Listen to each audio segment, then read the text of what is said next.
ಮತ್ತೊಂದು ಹುದ್ದೆ ಒಂದು ಬಂದಿದೆ. ಸೊ ಹುದ್ದೆ ಬಂದು ಭಾರತೀಯ ಆಮ್, ಕೃಷಿ ಸಂಶೋಧನಾ ಸಂಸ್ಥೆ. So Indian agricultural research institute ಅಲ್ಲಿ ಓಪನಿಂಗ್ ಇರುವಂತ ಹೇಳಿ ಹೇಳ್ಬೋದಾಗಿದೆ. ಭಾರತೀಯ ಕೃಷಿ ಅನುಸಂಧಾನ್ ಸಂಸ್ಥಾನ್ ಅಂತ ಹೇಳಿ ಇಲ್ಲಿ ಕೊಟ್ಟಿದ್ದಾರೆ. ಸೊ ಇಲ್ಲಿ ಓಪನಿಂಗ್ ಇರುವಂತದ್ದು, ಇದು 10th ಪಾಸ್ ಅವರಿಗೆ ಜಾಬ್ ಅಂತ ಹೇಳಿ ಹೇಳ್ಬೋದಾಗಿದೆ. ಬನ್ನಿ ಇದ್ರ ಬಗ್ಗೆ ಇನ್ಫಾರ್ಮೇಷನ್ ತಿಳ್ಕೊಂತ ಹೋಗ್ತಾರ. ಎಲ್ಲರೂ ತಪ್ಪದೆ ಚಾನಲ್ಗೆ ಸಬ್ಸ್ಕ್ರೈಬ್ ಮಾಡಿ ಮತ್ತೆ ಬೆಲ್ ಐಕಾನ್ ಕೂಡ ಕ್ಲಿಕ್ ಮಾಡಿ. ಸೊ ನೋಡಿ ಇಲ್ಲಿ, so competitive examination for recruitment of technician ಅಂತ ಹೇಳಿ ಕೇಳಿದ್ದಾರೆ. ಸೊ ಟೆಕ್ನಿಷಿಯನ್ ಹುದ್ದೆಗಳಿಗೆ ಕರೆದಿರುವಂತದ್ದು ಅಂತ ಹೇಳಿ ಹೇಳ್ಬೋದಾಗಿದೆ. ಸೊ ನೋಡಿ ಇಲ್ಲಿ ನೇರ ನೇಮಕಾತಿ ಇರುತ್ತೆ ಅಂತ ಹೇಳಿ ಹೇಳ್ಬೋದಾಗಿದೆ. ತುಂಬಾ ಒಳ್ಳೆ ಸುವರ್ಣ ಅವಕಾಶ ಅಂತ ಹೇಳಿ ಹೇಳ್ಬೋದಾಗಿದೆ. ಸೊ ಇದೊಂದು ಸೆಂಟ್ರಲ್ ಗವರ್ಮೆಂಟ್ ಜಾಬ್ ಅಂತ ಹೇಳಿ ಹೇಳ್ಬೋದು.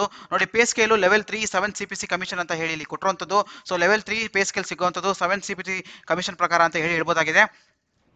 ಸೊ ಇದು ಆನ್ಲೈನ್ ಟೆಸ್ಟ್ ಮೂಲಕ ನಡೆಯುವಂಥದ್ದು, ಕಂಪ್ಯೂಟರ್ ಬೇಸ್ಡ್ ಟೆಸ್ಟ್ ಇರುತ್ತೆ ಅಂತ ಹೇಳಿ ಹೇಳ್ಬೋದಾಗಿದೆ. ನೋಡಿ ಆನ್ಲೈನ್ ಅಪ್ಲಿಕೇಶನ್ ಸೊ ಇವತ್ತಿಂದ ಶುರುವಾಗಿದೆ ಅಂತ ಹೇಳಿ ಹೇಳ್ಬೋದಾಗಿದೆ. 18 ಡಿಸೆಂಬರ್ 2021 ಅಂತ ಹೇಳಿ ಹೇಳ್ಬೋದಾಗಿದೆ. ನೋಡಿ ಕೊನೆಯ ದಿನಾಂಕ ಅಪ್ಲೈ ಮಾಡೋದಕ್ಕೆ ಜನವರಿ 10 2022 ಅಂತ ಹೇಳಿ ಇಲ್ಲಿ ಕೊಟ್ಟಿರುವಂಥದ್ದು. ಸೊ 10ನೇ ತಾರೀಕು ಜನವರಿ 2022 ಆಗಿರುತ್ತೆ ಅಂತ ಹೇಳಿ ಹೇಳ್ಬೋದಾಗಿದೆ. ನೋಡಿ ಆನ್ಲೈನ್ ಪೇಮೆಂಟ್ ಕೂಡ ಅಷ್ಟೇ ಅವತ್ತಿನ ದಿನನೇ ಕೊನೆ ದಿನಾಂಕ ಆಗಿರುತ್ತೆ ಅಂತ ಹೇಳಿ ಹೇಳ್ಬೋದಾಗಿದೆ. ಸೊ ನೋಡಿ ಆನ್ಲೈನ್ ಟೆಸ್ಟ್ ಯಾವಾಗಿರುತ್ತೆ ಅಂತ ಹೇಳಿ ಸೊ ಕೊಟ್ಬಿಟ್ಟಿದ್ದಾರೆ. ಸೊ ಇದು ಟೆಂಟೇಟಿವ್ ಅಂತ ಹೇಳಿ ಹೇಳ್ಬೋದಾಗಿದೆ, ಬಹುಶಃ ಇರ್ಬೋದು ಅಂತ ಹೇಳಿ. ಸೊ ಈ ಜನವರಿ 25ರಿಂದ 5ನೇ ತಾರೀಕು ಫೆಬ್ರವರಿಲಿ ಸೊ ಅಷ್ಟರಲ್ಲಿ ನಿಮಗೆ ಒಂದು ಆನ್ಲೈನ್ ಟೆಸ್ಟ್ ಅನ್ನ ಮಾಡುವಂಥದ್ದು ಅಂತ ಹೇಳಿ ಇಲ್ಲಿ ಕೊಟ್ಟಿರುವಂಥದ್ದು. ನೋಡಿ ಎಷ್ಟೆಷ್ಟು ವೇಕೆನ್ಸೀಸ್ ಇದೆ ಅಂತ ಹೇಳಿ ಕೊಟ್ಟಿದ್ದಾರೆ. ನೋಡಿ 661 ಪೋಸ್ಟ್ ಅಂತ ಹೇಳಿ ಇಲ್ಲಿ ಕೊಟ್ಟಿರುವಂಥದ್ದು ವೇಕೆನ್ಸೀಸ್ ಅಂತ ಹೇಳಿ ಹೇಳ್ಬೋದಾಗಿದೆ. ಸೊ ನೋಡಿ ಅನ್ರಿಸರ್ವ್ಡ್ಗೆ 286, ಎಕನಾಮಿಕ್ ವೆಹಿಕಲ್ ಸೆಕ್ಷನ್ಗೆ 61, 93 ಎಸ್ಸಿಗೆ, ಎಸ್ಟಿಗೆ 68, OBCಗೆ 133 ಅಂತ ಹೇಳಿ ಹೇಳ್ಬೋದಾಗಿದೆ. ಎಕ್ಸ್ ಸರ್ವಿಸ್ ಮೆನ್ಸ್ಗೂ ಕೂಡ ಇದೆ, ಮತ್ತೆ ಡಿಸಬಿಲಿಟೀಸ್ ಕೂಡ ಇದೆ ಅಂತ ಹೇಳಿ ಹೇಳ್ಬೋದಾಗಿದೆ. ಸೊ ನೋಡಿ ಡಿಸಬಿಲಿಟೀಸು ಸೊ ಯಾವ್ಯಾವ ರೀತಿಗೆ ಕನ್ಸಿಡರ್ ಮಾಡ್ತಾರೆ ಅಂತ ಹೇಳಿ ಇಲ್ಲಿ ಕೊಟ್ಟಿರುವಂಥದ್ದು. ಸೊ ಅದ್ರ ಬಗ್ಗೆ ನೀವು ಕ್ಲೀನ್ ಆಗಿ ನೋಡ್ಕೋಬೇಕು ಅಂತ ಹೇಳಿ ಹೇಳ್ಬೋದಾಗಿದೆ. ನೋಡಿ ಎಸೆನ್ಷಿಯಲ್ ಕ್ವಾಲಿಫಿಕೇಶನ್ಸ್ ಬಂದ್ರೆ ಸೊ ನೋಡಿ ಮೆಟ್ರಿಕ್ಯುಲೇಷನ್ ಪಾಸ್ ಆಗಿರಬೇಕು ಅಂತ ಹೇಳಿ ಇಲ್ಲಿ ಕೊಟ್ಟಿರುವಂಥದ್ದು. ಸೊ ಯಾವುದೇ ಒಂದು ಬೋರ್ಡ್ ಇಂದ 10th ಪಾಸ್ ಆಗಿದ್ರೆ ಈ ಒಂದು ಹುದ್ದೆಗೆ ನೀವು ಅಪ್ಲೈ ಮಾಡಬಹುದು ಅಂತ ಹೇಳಿ ಹೇಳ್ಬೋದಾಗಿದೆ. ಅಕಸ್ಮಾತ್ CGPA ಇದ್ರೆ ಅದನ್ನ ನೀವು ಪರ್ಸೆಂಟೇಜ್ ಆಗಿ ಕನ್ವರ್ಟ್ ಮಾಡಿ ಖಂಡಿತವಾಗ್ಲೂ ಹಾಕಬೇಕು ಅಂತ ಹೇಳಿ ಇಲ್ಲಿ ಕೊಟ್ಟಿರುವಂಥದ್ದು. ಮತ್ತೆ ನೋಡಿ ಇಲ್ಲಿ round of percentage will not be accepted ಅಂತ ಹೇಳಿ ಇಲ್ಲಿ ಕೊಟ್ಟಿದ್ದಾರೆ. ನೋಡಿ ಇಲ್ಲಿ ಎಕ್ಸಾಂಪಲ್ ಏನು ಅಂತಂದ್ರೆ ಈ ಒಂದು ಪರ್ಸೆಂಟೇಜ್ ಏನಿದೆ, ಸೊ ನೋಡಿ ನಿಮಗೆ 59.99 ಅಂತ ಹೇಳಿ ಬಂತು ಅಂತಂದ್ರೆ ನೀವು ಅದೇ ರೀತಿಯಾಗಿ ನಿಮ್ಮ ಪರ್ಸೆಂಟೇಜ್ ಅನ್ನು ಹಾಕಬೇಕು. ಸೊ ಅದನ್ನ 60 ಅಂತ ಹೇಳಿ ಹಾಕಬಾರ್ದು. ಸೊ ಈ ರೀತಿಯಾಗಿ ರೌಂಡ್ ಆಫ್ ಮಾಡಿ ಪರ್ಸೆಂಟೇಜ್ಗಳನ್ನ ಹಾಕಬಾರ್ದು. ಸೊ ನಿಮ್ಮ ಪರ್ಸೆಂಟೇಜ್ ಎಷ್ಟು ಬರುತ್ತೋ ಅಷ್ಟು ಪರ್ಸೆಂಟೇಜ್ನ ಕರೆಕ್ಟ್ ಆಗಿ ಹಾಕಿ ನೀವು ಅಪ್ಲೈ ಮಾಡುವಂಥದ್ದು ಅಂತ ಹೇಳಿ ಇಲ್ಲಿ ಕೊಟ್ಟಿರುವಂಥದ್ದು. ಸೊ ಇದು ಸರ್ವಿಸಿಂಗ್ ಕ್ಯಾಂಡಿಡೇಟ್ಸು, ಸೊ ಇದು ನಿಮಗೆ ಬರೋದಿಲ್ಲ ಅಂತ ಹೇಳಿ ಹೇಳ್ಬೋದಾಗಿದೆ. ಸೊ ಫ್ರೆಶರ್ಸ್ ಯಾರು ಅಪ್ಲೈ ಮಾಡ್ತಿದ್ದೀರಾ ಅವ್ರಿಗೆ ಇದು ಮಾತ್ರ ಒಂದು ಅನ್ವಯ ಆಗುತ್ತೆ ಅಂತ ಹೇಳಿ ಹೇಳ್ಬೋದಾಗಿದೆ.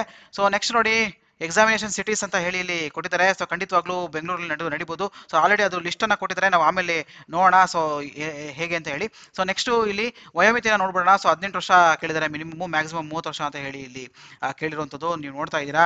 ಸೊ ಮಿನಿಮಮ್ 18, ಮ್ಯಾಕ್ಸಿಮಮ್ 30 ಅಂತ ಹೇಳಿ ಕೊಟ್ಟಿದ್ದಾರೆ. ಸೊ ಇಲ್ಲಿ ನೋಡಿ 5 ವರ್ಷ SC STಗೂ ಕೂಡ ಇರುತ್ತೆ ಅಂತ ಹೇಳಿ ಹೇಳ್ಬೋದಾಗಿದೆ. ಸೊ ರಿಲ್ಯಾಕ್ಸೇಷನ್ಸ್ ಕೂಡ ಇದೆ, ಸಡಿಲಿಕೆ ಕೂಡ ಇಲ್ಲಿ ಇರುವಂಥದ್ದು ಅಂತ ಹೇಳಿ ಹೇಳ್ಬೋದಾಗಿದೆ. OBCಗೆ 3 ವರ್ಷ ಸಡಿಲಿಕೆ ಇರುವಂಥದ್ದು ಅಂತ ಹೇಳಿ ಹೇಳ್ಬೋದಾಗಿದೆ. ಸೊ ಡಿಸಬಿಲಿಟೀಸ್ ಅವರಿಗೆ 10 ವರ್ಷ ಅಂತ ಹೇಳಿ ಹೇಳ್ಬೋದಾಗಿದೆ. ಸೊ ಈ ರೀತಿಯಾಗಿ ಎಲ್ಲ ಸಡಿಲಿಕೆಗಳು ಇರೋದು ಅಂತ ಹೇಳಿ ಹೇಳ್ಬೋದಾಗಿದೆ. ಸೊ ನೋಡಿ SC ST ಕ್ಯಾಂಡಿಡೇಟ್ಸ್ಗಳು ಸೊ ಈ ಒಂದು ಸರ್ಟಿಫಿಕೇಟ್ಸ್ ಯಾವ ರೀತಿ ಇರಬೇಕು ಅಂತ ಹೇಳಿ ಆಲ್ರೆಡಿ ಎಲ್ಲ ಫಾರ್ಮ್ಯಾಟ್ಗಳು ಕೊಟ್ಬಿಟ್ಟಿದ್ದಾರೆ. ಸೊ ಅನೆಕ್ಸರ್ 4, 5 ಅಂತ ಹೇಳಿ ಸೊ ಆಲ್ರೆಡಿ ಒಂದು ನೋಟಿಫಿಕೇಶನ್ ಎಲ್ಲ ಇರುವಂಥದ್ದು, ಖಂಡಿತವಾಗ್ಲೂ ನೀವು ಅದನ್ನ ನೋಡ್ಕೊಬಹುದು. ನಾನು ಈ ಒಂದು ಲಿಂಕ್ ಅನ್ನ ನಾನು ಖಂಡಿತವಾಗ್ಲೂ ಡಿಸ್ಕ್ರಿಪ್ಷನ್ ಬಾಕ್ಸ್ ಅಲ್ಲಿ ಹಾಕಿದ್ದೀನಿ. ಸೊ ಈ ಒಂದು ಲಿಂಕ್ ಓಪನ್ ಮಾಡ್ಕೊಂಡು ನೀವು ನೋಟಿಫಿಕೇಶನ್ ಓದ್ಕೋಬಹುದು ಅಂತ ಹೇಳಿ ಹೇಳ್ಬೋದಾಗಿದೆ. ಎಕನಾಮಿಕಲಿ ವೀಕರ್ ಸೆಕ್ಷನ್ಗೂ ಯಾವ ರೀತಿಯಾದ ಕಂಡೀಷನ್ಸ್ಗಳಿದೆ ಅಂತ ಕೂಡ ಇಲ್ಲೆಲ್ಲ ಕೊಟ್ಟಿರುವಂಥದ್ದು. ಎಕನಾಮಿಕಲ್ ವೀಕರ್ ಸೆಕ್ಷನ್ ಯಾರನ್ನ ಇದ್ರೆ ಖಂಡಿತವಾಗ್ಲೂ ಇದನ್ನ ಓದ್ಕೊಳ್ಳಿ ಅಂತ ಹೇಳಿ ಹೇಳ್ಬೋದಾಗಿದೆ. ಸೊ ಮತ್ತೆ ಇನ್ನೊಂದು ಇನ್ಫಾರ್ಮೇಷನ್ ಅಂತಂದ್ರೆ ಅಪ್ಲಿಕೇಶನ್ ಫೀಸ್ ಬಂತು ಅಂತಂದ್ರೆ ನೋಡಿ ಅಪ್ಲಿಕೇಶನ್ ಫೀಸು 700 ರೂಪಾಯಿ ಇರುತ್ತೆ. ಇವು ಅನ್ರಿಸರ್ವ್ಡ್, OBC ಮತ್ತೆ ನಾನ್ ಕ್ರಿಮಿನಲ್ ಲೇಯರ್ ಮತ್ತೆ ಎಕನಾಮಿಕಲ್ ವೀಕರ್ ಸೆಕ್ಷನ್ ಇವರಿಗೆ ಎಕ್ಸಾಮಿನೇಷನ್ ಫೀ 700 ಇರುತ್ತೆ, ರಿಜಿಸ್ಟ್ರೇಷನ್ ಫೀ 300 ಇರುತ್ತೆ. ಸೊ ಟೋಟಲ್ 1000 ರೂಪಾಯಿ ಫೀಸ್ ಅಂತ ಹೇಳಿ ಇಲ್ಲಿ ಹೇಳಿರುವಂಥದ್ದು. ಮತ್ತೆ ನೋಡಿ ವುಮೆನ್ ಮತ್ತೆ SC ST ಕ್ಯಾಂಡಿಡೇಟ್ಸ್ ಮತ್ತೆ ಡಿಸಬಿಲಿಟೀಸ್ ಅವ್ರಿಗೆಲ್ಲನೂ ಸೊ ಎಕ್ಸಾಮಿನೇಷನ್ ಫೀಸ್ ಇರೋದಿಲ್ಲ, ಬಟ್ ರಿಜಿಸ್ಟ್ರೇಷನ್ ಫೀಸ್ ಮಾತ್ರ 300 ರೂಪಾಯಿ ಕೊಡಬೇಕು. ಸೊ 300 ರೂಪಾಯಿ ಟೋಟಲ್ ಫೀ ಅಂತ ಹೇಳಿ ಹೇಳಿರುವಂಥದ್ದು. ಸೊ ಖಂಡಿತವಾಗ್ಲೂ ಈ ಒಂದು ಫೀ ಪೇಮೆಂಟ್ನ ನೀವು ನೋಡ್ಕೋಬೇಕಾಗಿ ಬಹಳ ಇಂಪಾರ್ಟೆಂಟ್ ಅಂತ ಹೇಳಿ ಹೇಳ್ಬೋದಾಗಿದೆ.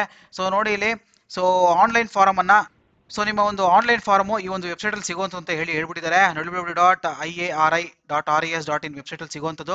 So fee must be paid in online mode only ಅಂತ ಹೇಳಿ ಕೊಟ್ಬಿಟ್ಟಿದ್ದಾರೆ. ಸೊ ಆನ್ಲೈನ್ ಮುಖಾಂತರ ಮಾತ್ರ ನೀವು ಈ ಒಂದು ಹುದ್ದೆಗೆ ನೀವು ಅಪ್ಲೈ ಮಾಡುವಂಥದ್ದು ಅಂತ ಹೇಳಿ ಇಲ್ಲಿ ಕೊಟ್ಟಿರುವಂಥದ್ದು. ಯಾವುದೇ ಒಂದು ಪೇಮೆಂಟ್ ಮಾಡೋದಿದ್ರು ಆನ್ಲೈನ್ ಮೂಲಕನೇ ಅಂತ ಹೇಳಿ ಇಲ್ಲಿ ಕೊಟ್ಟಿರುವಂಥದ್ದು. ನೋಡಿ ಪ್ಲಾನ್ ಆಫ್ ಎಕ್ಸಾಮಿನೇಷನ್ ಅಂತ ಹೇಳಿ ಕೊಟ್ಬಿಟ್ಟಿದ್ದಾರೆ. ನೋಡಿ ನೆಗೆಟಿವ್ ಮಾರ್ಕಿಂಗ್ ಇರುತ್ತೆ, 0.25 ಮಾರ್ಕ್ಸ್ ಅನ್ನ ಕಟ್ ಮಾಡೋದು ಅಂತ ಹೇಳಿ ಹೇಳ್ಬಿಟ್ಟಿದ್ದಾರೆ. ಸೊ ನೆಗೆಟಿವ್ ಮಾರ್ಕಿಂಗ್ ಇರುತ್ತೆ. ಸೊ ನೋಡಿ ಕಂಪ್ಯೂಟರ್ ಬೇಸ್ಡ್ ಟೆಸ್ಟ್ ಇರುತ್ತೆ ಅಂತ ಹೇಳಿ ಹೇಳ್ಬೋದಾಗಿದೆ. ನೋಡಿ ಆಬ್ಜೆಕ್ಟಿವ್ ಟೈಪ್ಸ್ ಕ್ವಶನ್ಸ್ 100 ಕ್ವಶನ್ಸ್ ಇರುತ್ತೆ. ಸೊ ಅದಕ್ಕೆ 100 ಕ್ವಶನ್ಸ್ ಅಲ್ಲಿ ಅದಕ್ಕೆ 4 ಮಲ್ಟಿಪಲ್ ಚಾಯ್ಸ್ ಆನ್ಸರ್ಸ್ ಇರುತ್ತೆ, ಮಲ್ಟಿಪಲ್ ಚಾಯ್ಸ್ ಕ್ವಶನ್ಸ್ ರೀತಿಯಲ್ಲಿ ಇರುವಂಥದ್ದು 100 ಕ್ವಶನ್ಸ್ಗಳು ಇರುವಂಥದ್ದು ಅಂತ ಹೇಳಿ ಇಲ್ಲಿ ಕೊಟ್ಟಿರುವಂಥದ್ದು. ನೋಡಿ ಕ್ವಾಲಿಫೈಯಿಂಗ್ ಮಾರ್ಕ್ಸ್ ಮಿನಿಮಮ್ ಇಷ್ಟಿದ್ರೆ ಕನ್ಸಿಡರ್ ಮಾಡ್ತಾರೆ ಅಂತ ಹೇಳಿ 40% ಮಿನಿಮಮ್ ಮಾರ್ಕ್ಸ್ ಇರಬೇಕು ಅಂತ ಹೇಳಿ ಇಲ್ಲಿ ಕೊಟ್ಟಿರುವಂಥದ್ದು. ಸೊ ಅದಕ್ಕಿಂತ ಕಡಿಮೆ ಬಂತು ಅಂದರೆ ಕಂಪ್ಲೀಟ್ಲಿ ಅದು ರಿಜೆಕ್ಟೆಡ್ ಅಂತ ಹೇಳಿನೇ ಹೇಳ್ಬೋದಾಗಿದೆ. 30% 40% ಅನ್ರಿಸರ್ವ್ಡ್ಗೆ, 30% SC/STಗೆ OBCಗೆ ಕೊಟ್ಟಿರುವಂಥದ್ದು, 25% STಗೆ ಕೊಟ್ಟಿರುವಂಥದ್ದು ಅಂತ ಹೇಳಿ ಹೇಳ್ಬೋದಾಗಿದೆ. ಸೊ ಇಷ್ಟು ಕ್ವಾಲಿಫೈಯಿಂಗ್ ಮಾರ್ಕ್ಸ್ ಕಂಪಲ್ಸರಿ ಇರಬೇಕು ಅಂತ ಹೇಳಿ ಇಲ್ಲಿ ಕೊಟ್ಟಿರುವಂಥದ್ದು. ಮತ್ತೆ ನೋಡಿ ಡಾಕ್ಯುಮೆಂಟೇಷನ್ ವೆರಿಫಿಕೇಶನ್ ಬಗ್ಗೆ ಕೊಟ್ಟಿದ್ದಾರೆ. Appointment of successful candidates, appointment ಆದಮೇಲೆ ಸೊ ಏನೇನು ಡಾಕ್ಯುಮೆಂಟ್ ಸಬ್ಮಿಟ್ ಮಾಡಬೇಕು ಅಂತ ಹೇಳಿ ಇಲ್ಲಿ ಕೊಟ್ಟಿರುವಂಥದ್ದು. ನೋಡಿ ಎಕ್ಸಾಮಿನೇಷನ್ ಸಿಟೀಸ್ ಬಗ್ಗೆ ಕೊಟ್ಟಿದ್ದಾರೆ. ಸೊ ಎಕ್ಸಾಮ್ ಎಲ್ಲಿ ಅಂತ ಯಾರಾದರೂ ಕೇಳೋರಿಗೆ ಸೊ ಖಂಡಿತವಾಗ್ಲೂ ನಾನು ನಿಮಗೆ ಎಕ್ಸಾಮಿನೇಷನ್ ತೋರಿಸ್ತೀನಿ, ಅದು Annexure 2 ಅಲ್ಲಿ ಇರುವಂಥದ್ದು ಅಂತ ಹೇಳಿ ಹೇಳ್ಬೋದಾಗಿದೆ. ನೋಡಿ ಹೌ ಟು ಅಪ್ಲೈ ಅಂತ ಹೇಳಿ ಕೊಟ್ಟಿದ್ದಾರೆ. ಸೊ ನೋಡಿ ನೀವು ಒಂದು ವೆಬ್ಸೈಟ್ಗೆ ಹೋಗಬೇಕಾಗತ್ತೆ. ಸೊ ಈ ಒಂದು ವೆಬ್ಸೈಟ್ಗೆ ಹೋದರೆ ಖಂಡಿತವಾಗ್ಲೂ ಅಲ್ಲಿ ಇನ್ಫಾರ್ಮೇಷನ್ ಇರುವಂಥದ್ದು. ಸೊ ಅಲ್ಲಿ ನೀವು ಅಪ್ಲೈ ಮಾಡಬೇಕು. ನೋಡಿ www.iari.res.in. ಸೊ ಈ ಒಂದು ವೆಬ್ಸೈಟ್ಗೆ ಹೋದರೆ ಸೊ ಅಲ್ಲಿ ನೀವು ಅಪ್ಲೈ ಮಾಡುವಂಥದ್ದು ಅಂತ ಹೇಳಿ ಹೇಳ್ಬೋದಾಗಿದೆ. ಸೊ ನೋಡಿ ರಿಜಿಸ್ಟ್ರೇಷನ್ ಹೇಗೆ ಮಾಡಬೇಕು, ಅಪ್ಲೈಯಿಂಗ್ ಹೇಗೆ ಮಾಡಬೇಕು ಅಂತ ಹೇಳಿ ಕೂಡ ಕ್ಲೀನಾಗಿ ಎಲ್ಲ ಸ್ಟೆಪ್ ಬೈ ಸ್ಟೆಪ್ ಕೊಟ್ಬಿಟ್ಟಿದ್ದಾರೆ. ಸ್ಟೆಪ್ 1 ಅಲ್ಲಿ ಏನು ಮಾಡಬೇಕು, ಸ್ಟೆಪ್ 2 ಅಲ್ಲಿ ಏನು ಮಾಡಬೇಕು, ಫೀ ಪೇಮೆಂಟ್ ಮಾಡಬೇಕು, ಮತ್ತು ಸ್ಟೆಪ್ ಈ ರೀತಿ ಸ್ಟೆಪ್ 1 ಸ್ಟೆಪ್ 2 ಅಲ್ಲಿ ಎಲ್ಲ ಇನ್ಫಾರ್ಮೇಷನ್ ಕೊಟ್ಟಿರುವಂಥದ್ದು. ಸೊ ರಿಜಿಸ್ಟ್ರೇಷನ್ ಮಾಡ್ಕೊಳ್ಳೋರು ಖಂಡಿತವಾಗ್ಲೂ ಇದನ್ನ ನೀವು ನೋಡ್ಕೊಬೇಕು ಅಂತ ಹೇಳಿ ಹೇಳ್ಬೋದಾಗಿದೆ. ಸೊ ಆನ್ಲೈನ್ ಇನ್ಸ್ಟ್ರಕ್ಷನ್ ಸೊ ಇಲ್ಲಿ ಕೊಟ್ಬಿಟ್ಟಿದ್ದಾರೆ. ನೋಡಿ ಏನೇನು ಡಾಕ್ಯುಮೆಂಟ್ಸ್ ಬೇಕು ಅನ್ನೋದು ಕೂಡ ಇಲ್ಲಿ ಕೊಟ್ಬಿಟ್ಟಿದ್ದಾರೆ. ನೋಟಿಫಿಕೇಶನ್ ಕರೆಕ್ಟಾಗಿ ನೋಡ್ಕೋಬೇಕು ಅಂತ ಹೇಳಿ ಕೊಟ್ಬಿಟ್ಟಿದ್ದಾರೆ. ನೋಡಿ candidates are required to keep ready while filling the online application. ಏನೇನು ಡಾಕ್ಯುಮೆಂಟ್ಸ್ ಬೇಕು ಅಂತ ಎಲ್ಲ ಕೇಳ್ಬಿಟ್ಟಿದ್ದಾರೆ. ನಿಮ್ಮ ಮೆಟ್ರಿಕ್ಯುಲೇಷನ್ ಸರ್ಟಿಫಿಕೇಟ್ ಕೇಳಿದ್ದಾರೆ. ನಿಮ್ಮ ಫಾದರ್ ನೇಮು ಮತ್ತು ನಿಮ್ಮ ಹೆಸರು ಇಬ್ಬರು ಹೆಸರು ಕೂಡ ಇರಬೇಕು ಅಂತ ಹೇಳಿ. ಕ್ಯಾಟಗರಿ ಸರ್ಟಿಫಿಕೇಟು, ಫಿಸಿಕಲ್ ಚಾಲೆಂಜ್ ಇದ್ದರೆ ಅದ್ರ certificate, ex serviceman certificate, address complete ಅಡ್ರೆಸ್ಗಳು ಕೊಡಬೇಕಾಗತ್ತೆ, ಮತ್ತು ಕ್ವಾಲಿಫಿಕೇಷನ್ ಡೀಟೇಲ್ಸ್ಗಳು ಕೊಡಬೇಕಾಗುತ್ತೆ, 10th ಮಾರ್ಕ್ಸ್ ಕಾರ್ಡ್ದು. ಮತ್ತು ನೋಡಿ ನಿಮ್ಮ ಡೆಬಿಟ್ ಕಾರ್ಡ್ದು ಎಲ್ಲ ಕ್ಲೀನಾಗಿ ಇಟ್ಕೋಬೇಕು, ಯಾಕಂದರೆ ಪೇಮೆಂಟ್ ಮಾಡಬೇಕು ಅಂತ ಹೇಳಿ. ನಿಮ್ಮ ಫೋಟೋ ಮತ್ತು ಸಿಗ್ನೇಚರು ಸೊ ಯಾವ ರೀತಿ ಇರಬೇಕು ಅನ್ನೋದು ಕೂಡ ಇಲ್ಲಿ ಕೊಟ್ಟಿದ್ದಾರೆ. So class number serial number ಅಂತ ಹೇಳಿ ಕೊಟ್ಟಿದ್ದಾರೆ. ಸೊ ಅಲ್ಲಿ ಹೋಗಿ ನೀವು ಚೆಕ್ ಮಾಡಿಕೊಂಡು ಸೊ ಖಂಡಿತವಾಗ್ಲೂ ಎಷ್ಟೆಷ್ಟು ಇರಬೇಕು ಅಂತ ನೋಡಿ ಕೊಟ್ಬಿಟ್ಟಿದ್ದಾರೆ. ಫೋಟೋಗ್ರಾಫು ಸೊ ಯಾವ ಥರ ಇರಬೇಕು ನೋಡಿ, should not be older than 3 weeks. So ಈ 3 ವಾರಕ್ಕಿಂತ ಹಳೇದಾಗಿರಬಾರ್ದು ಅಂತ ಕೊಟ್ಟಿದ್ದಾರೆ. ಅಂದರೆ ರೀಸೆಂಟ್ ಪಾಸ್ಪೋರ್ಟ್ ಸೈಜ್ ಫೋಟೋನ ಅವ್ರು ಕೇಳ್ತಾರೆ ಅಂಥದ್ದು. ಸೊ ಖಂಡಿತವಾಗ್ಲೂ ಆ ಒಂದು ಪಾಸ್ಪೋರ್ಟ್ ಸೈಜ್ ಫೋಟೋ ನಿಮ್ಮ ಹತ್ರ ಇರಬೇಕು. ಸಿಗ್ನೇಚರು ಸೊ ಎಷ್ಟು ಸೈಜ್ ಇರಬೇಕು ಅನ್ನೋದು ಕೂಡ ಇಲ್ಲಿ ಕೊಟ್ಟಿದ್ದಾರೆ. ಸೊ ಖಂಡಿತವಾಗ್ಲೂ ಇದನ್ನ ನೋಡಿಕೊಂಡು ನೀವು ಅಪ್ಲೈ ಮಾಡಬೇಕು ಅಂತ ಹೇಳಿ ಹೇಳ್ಬೋದಾಗಿದೆ.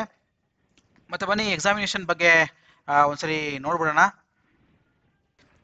ನೋಡಿ ಎಕ್ಸಾಮಿನೇಷನ್ ಸೆಂಟರ್ಸು ಕರ್ನಾಟಕ ಕೂಡ ಇದೆ. ಇಲ್ಲಿ ನೋಡಿ ಕರ್ನಾಟಕದಲ್ಲಿ ಎಲ್ಲೆಲ್ಲಿ ನಡೀತದೆ ಅಂತ ಬೆಂಗಳೂರು, ಧಾರವಾಡ, ಹಾಸನ, ಕಲಬುರಗಿ, ಗುಲ್ಬರ್ಗ, ಮಂಗಳೂರು, ಮೈಸೂರು, ತುಮಕೂರು, ಹುಬ್ಬಳ್ಳಿ, ಶಿವಮೊಗ್ಗ, ಬೆಳಗಾಂ. ಸೊ ಎಲ್ಲ ಜಾಗದಲ್ಲೂ ಎಕ್ಸಾಮಿನೇಷನ್ ಸೆಂಟರ್ಸ್ ಇರೋದು ಅಂತ ಹೇಳಿ ಹೇಳ್ಬೋದಾಗಿದೆ.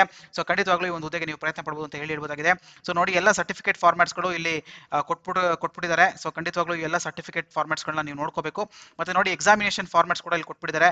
ಸಿಲೆಬಸ್ ಏನೇನು ಇರಬೇಕು ಅಂತ ಹೇಳಿ ನೋಡಿ, ಎಲಿಜಿಬಿಲಿಟಿ 10th ಪಾಸ್ ಆಗಿರಬೇಕು ಅಂತ ಕೇಳಿದ್ದಾರೆ. ಎಕ್ಸಾಮಿನೇಷನ್ ಯಾವ ರೀತಿ ಇರುತ್ತೆ, 100 ಮಾರ್ಕ್ ಇರುವಂಥದ್ದು. ನೋಡಿ ಜನರಲ್ ನಾಲೆಜ್ ಇರುತ್ತೆ, mathematics, science, social science. So 25 marks. So 1.5 ಗಂಟೆಗಾಲ ಟೈಮ್ ಇರುವಂಥದ್ದು. ಸೊ ಒಂದು ಎಕ್ಸಾಮ್ಗೆ ನೆಗೆಟಿವ್ ಮಾರ್ಕಿಂಗ್ ಇರುತ್ತೆ. ಮತ್ತು ಭಾಷೆ ಇಂಗ್ಲೀಷು ಮತ್ತು ಹಿಂದಿಯಲ್ಲಿ ಇರುವಂಥದ್ದು, 2 ಭಾಷೆಯಲ್ಲೂ ಕೂಡ ಇರುತ್ತೆ. ನೀವು ಯಾವುದನ್ನ ಒಂದು ಐಚ್ಛಿಕ ಭಾಷೆಯಲ್ಲಿ ಖಂಡಿತವಾಗ್ಲೂ ಮಾಡಬೇಕು ಅಂತ ಹೇಳಿ ಹೇಳ್ಬೋದಾಗಿದೆ. ನೋಡಿ ಇಲ್ಲಿ there will be no interview for the post of technicians ಅಂತ ಹೇಳಿ ಹೇಳಿದೆ. ಸೊ ಇಂಟರ್ವ್ಯೂ ಇರೋದಿಲ್ಲ, ಇದು ನೇರ ನೇಮಕಾತಿ. ಸೊ ನಿಮ್ಮ ಒಂದು ಬರುವಂಥ ಈ ಒಂದು ಟೆಕ್ಸ್ಟ್ ಮೂಲಕ ಬರುವಂಥದ್ದು ಖಂಡಿತವಾಗ್ಲೂ ಅಪ್ಲೈ ಮಾಡ್ಬೋದು. ನೋಡಿ ಆಲ್ರೆಡಿ ನೀವೆಲ್ಲ ಓದ್ಬಿಟ್ಟಿರ್ತೀರಾ ಸ್ಕೂಲಲ್ಲೇ, ಸೊ ಅದನ್ನೇ ಮತ್ತೆ ಕೊಡ್ತಾ ಇರುವಂಥದ್ದು ಅಂತ ಹೇಳಿ ಹೇಳ್ಬೋದಾಗಿದೆ. Maths, science, social. General knowledge ಮಾತ್ರ ಯಾವ್ದಾನ ಒಂದು ಪುಸ್ತಕದಲ್ಲಿ ಓದ್ಕೊಂಡು ನೀವು ಅಟೆಂಪ್ಟ್ ಮಾಡಿದ್ರೆ ಖಂಡಿತವಾಗ್ಲೂ ಈ ಹುದ್ದೆ ಪ್ರಯತ್ನ ಪಡ್ಬೋದು ಅಂತ ಹೇಳಿ ಹೇಳ್ಬೋದಾಗಿದೆ. ನೋಡಿ ಇಲ್ಲಿ ಆಲ್ರೆಡಿ ಸಿಲೆಬಸ್ ಕೂಡ ಕೊಟ್ಬಿಟ್ಟಿದ್ದಾರೆ, ಏನೇನು ಓದಬೇಕು ಅಂತ ಹೇಳಿ. ಮ್ಯಾಥ್ಸಲ್ಲಿ ಏನಿದೆ, ಸೈನ್ಸಲ್ಲಿ ಏನಿದೆ, ಸೋಷಲ್ ಸೈನ್ಸಲ್ಲಿ ಏನಿದೆ ಅಂತ ಹೇಳಿ ನೋಡಿ. ಬಹಳ ಸಿಂಪಲ್ ಆಗಿರುವಂಥದ್ದು. ಖಂಡಿತವಾಗ್ಲೂ ಈ ಒಂದು ಹುದ್ದೆಗೆ ನೀವು ಪ್ರಯತ್ನ ಪಡಿ ಅಂತ ಹೇಳಿ ಹೇಳ್ಬೋದಾಗಿದೆ. ಸೊ ನೋಡಿ ಎಲ್ಲ ಸರ್ಟಿಫಿಕೇಟ್ ಫಾರ್ಮ್ಯಾಟ್ಸ್ನ ಕೊಟ್ಬಿಟ್ಟಿದ್ದಾರೆ. ಸೊ ಖಂಡಿತವಾಗ್ಲೂ ಸರ್ಟಿಫಿಕೇಟ್ಸ್ ಫಾರ್ಮ್ಯಾಟ್ ರೀತಿಯೆಲ್ಲ ಇರಬೇಕು ಅಪ್ಲೈ ಮಾಡುವಂಥದ್ದು ಅಂತ ಹೇಳಿ ಹೇಳ್ಬೋದಾಗಿದೆ. ಸೊ ಫ್ರೆಂಡ್ಸ್, ಇನ್ಫಾರ್ಮೇಷನ್ ಹೆಲ್ಪ್ ಆಗಿದೆ ಅಂತ ಅಂದ್ಕೊಂಡಿದ್ದೀನಿ. ನಿಮ್ಗೆ ನಿಮ್ಮ ಸ್ನೇಹಿತರಿಗೆ ಹೆಲ್ಪ್ ಆಗ್ಬೋದು. ಖಂಡಿತ ವಿಡಿಯೋನ ಶೇರ್ ಮಾಡ್ತಾರೆ. ಎಲ್ಲರೂ ಒಳ್ಳೆಯದಾಗಲಿ. Thank you very much. Bye.